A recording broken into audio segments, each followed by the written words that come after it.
Bismillahirrohmanirrohim. Xo'p, ayollar ham umra, haj amallarini bajarishliklari uchun ihrom kiyadilar. Ularga ham ihrom kiyishlik vojib bo'ladi. Bu hajni arkonlaridan, umrani arkonlaridan bo'ladi. Xo'p, ihromni kiyishlikdan oldin ayollarga ham xos bo'lgan sunnatlar bor. Ya'ni avvalo tirnoqlarini yaxshilab olib, ortiqcha olinadigan tuklardan tozalanib olib, yaxshilab yuvinib olib, juda o'tkir bo'lmagan hidlarni surtsalar ham joiz. Yo'q, lekin agar erkaklarning ichida bo'ladigan bo'lsa, hid tarqatishlik ayollar uchun joiz emas. Oysha onamiz raziyallohu taolo anhodan rivoyat qilinadigan hadis sharifda Rasululloh sallallohu alayhi vasallam bizga o'zimiz ihrom kiyadigan bo'lsak, ya'ni atrofimizda erkaklar bo'lmaydigan bo'lsa, bizga xushbo'y hidlanib olishlikka ruxsat bergan edilar degan shu mazmundagi rivoyatlari bor. Shu uchun agar erkaklar bo'ladigan bo'lsa, ayollar xushbo'y hid surtmaydilar. Ana undan keyin ular o'sha xos ihrom uchun atalgan kiyimlarni kiyadilar. Ihrom uchun atalgan kiyimlari shunday bo'lish kerakki, haligi badanni sifatlaydigan, ayollar badanini sifatlaydigan tor yoki nozik boyaginaqangi ipak harirga o'xshagan kiyimlarni kiymasliklari kerak. Dag'alroq, mana bu ihromga o'xshab ketadigan, erkaklarni yoki boshqa insonlarni o'ziga jalb qilmaydigan shunaqangi bir kiyimni tanlab kiyishlari kerak bo'ladi. Xo'p, ana shu ular qaysi bir kiyimni kiysalar joiz, faqatgina badanlari ta'riflanib qolmasa bo'ldi. Xo'p, undan keyin ayollar ihrom kiyimlarini kiyib bo'lganlaridan keyin insamizdan inshaalloh avtobuslarga o'tirib, erkaklarimiz ham mana shu oq ihromlarida, ayollarimiz o'sha xos kiyimni kiyib miqotga boramiz. Miqotda yuqorida aytganimiz kabi 2 rakat namoz o'qib, duolar qilib, talbiyalar aytamiz. Ana shu duo qilib talbiya aytganimizdan keyin, miqotdagi namozni o'qib bo'lganimizdan keyin erkaklarga ham, ayollarga ham bir necha narsalar harom qilinadi. Bu narsani qilishlik jinoyat bo'ladigan amallar bor. Mana shu amallarni qo'ldan kelguncha bayon qilib beraman. Ayollar ham, erkaklar ham tirnoq olmaydilar, tirnoqlarini olmaydilar. Badanlaridagi tuklarini ham yulmaydilar, ham kesmaydilar, ham tushirmaydilar. Hech bir narsani badanlaridan tushirish kerak emas. Go'yo bu ihrom kiyib boyagi duo qilib talbiya aytgandan keyin bir ibodatga, namozga kirishdi. O'sha namozga kirishganda inson o'zini qanday xushyor tutsa, ihromda ham xuddi shunday xushyor tutish kerak va ko'p talbiya va zikrlar aytish kerak. Yana fusuq, jidal degan narsalar bor. Masalan, fusuq degani baqir-chaqir qilish, qarg'ash, yolg'on gapirish, haqorat qilish, mazah qilish, birovni ustidan kulish, mana shunga o'xshagan hamma narsalar erkaklarga ham, ayollarga ham harom bo'ladi.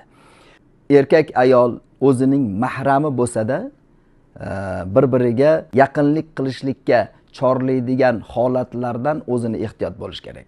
O'sha holatda bo'ladigan gap so'zlardan yoki ba'zi bir shunaqa amallardan ham o'zlarini tiyish kerak. Yaqinlik qilishlikdan ham o'zlarini tiyishlari kerak bo'ladi. Yana xuddi shunday xushbo'ylik surtishlikdan ham o'zlarini tiyishlari kerak. Ko'pincha uchrab turadigan holat, avtobusda ketayotganda yoki gostinitsaga kirib yuklarni qo'yib chiqayotgan paytlarida qo'llarini sovun bilan yuvib qo'yishlari kerak emas. Yoki o'sha xushbo'y hid tarqatadigan vlajniy salfetkalardan foydalansalar ham jinoyat bo'lib qoladi. Bu narsalardan ham o'zlarini ehtiyot qilishlari kerak.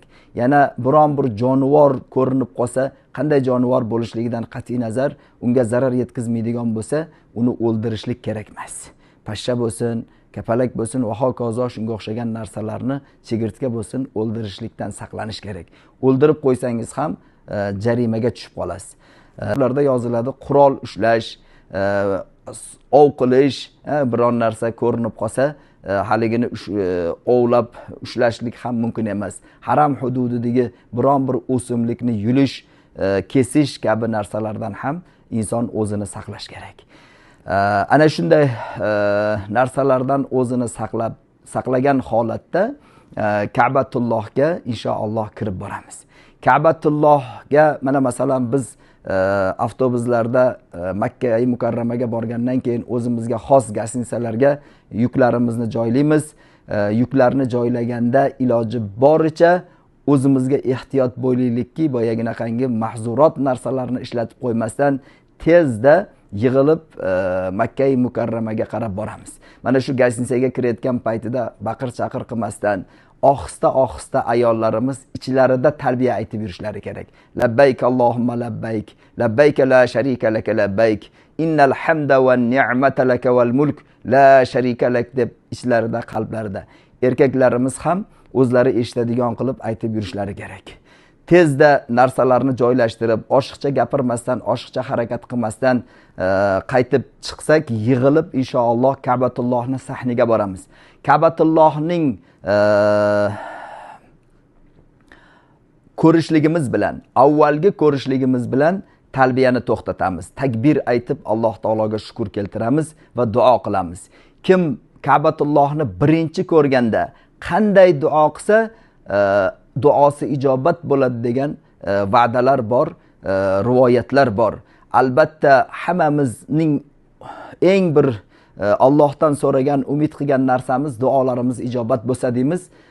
Ana shu duomiz ijobat bo'lishlikni va'dasi berilgan birinchi holat Ka'batulloh ko'ringanda iltijo bilan, tazarru bilan Robbimizga yalinib, yolborib duo qilamiz. Alloh taolo duolarimizni qabul qilsin, haj va umralarimizni oson qilsin. Keyingi masalalarni yana inshaalloh tushuntirib aytamiz. Alloh taolo rozi bo'lsin. Duolaringizga muhtojman. Duolaringizda zoro ba'zi bir aytgan gaplarimiz manfaatli bo'lsa, duo qilib qo'yishlaringizni sizlardan iltimos qilib qolaman. Allohim hammamizga rahim qilsin, gunohlarimizni kechirsin. Assalomu alaykum va rahmatullohi taala va barakatuh.